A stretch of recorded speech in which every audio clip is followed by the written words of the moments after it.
రక్తమే జయం పరిచర్య ప్రియ రక్షకుడైన యేసుక్రీస్తు నామమున ఈ ఉదయకాలమున మీ అందరికీ శుభములు కలుగునుగాక. నీతిమంతునికి ఏ ఆపదయు సంభవింపదు, భక్తిహీనులు కీడుతో నిండియుందురు అని దేవుని వాక్యము సెలవిస్తుంది. నా ప్రియ సహోదరి సహోదరులారా, నీతియుక్తమైన ప్రవర్తన సత్ఫలితాలను ఆశీర్వాదకరమైన పరిస్థితులను పొందుటకు తోడ్పడుననియు సొలొమోను తెలియజేస్తూ ఈ మాట సెలవీయడం జరిగింది. అలా ఎటువంటి ఆపదయు మనకు సంభవింపకుండా ఉండాలంటే ముందుగా నీవు నీతిమంతులుగా జీవించవలెను. దేవుని యందు భయభక్తులు కలిగి ఉండవలెను. పాపము చేయుటకు మన చేతులు చాపకుండా ఉండవలెను. దేవుని యందు విశ్వాసం ఉంచవలెను. భక్తిహీనత, దుష్టత్వము నీ జీవితమును ఆపదల గుండా నడిపించును.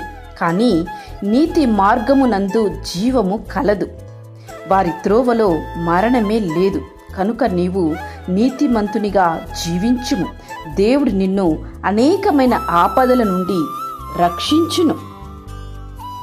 నీతిమంతులు ఇచ్చు ఫలము జీవ వృక్షము అని వాక్యం సెలవిస్తుంది. నీతిమంతుని నోరు జ్ఞానోపదేశమును పలుకును. నీవు నీతిమంతులుగా జీవించుము. నీతిమంతులు ఆశ సంతోషము పుట్టించును. నీతిమంతుడు నిత్యము నిలుచు కట్టడం వలె ఉండును.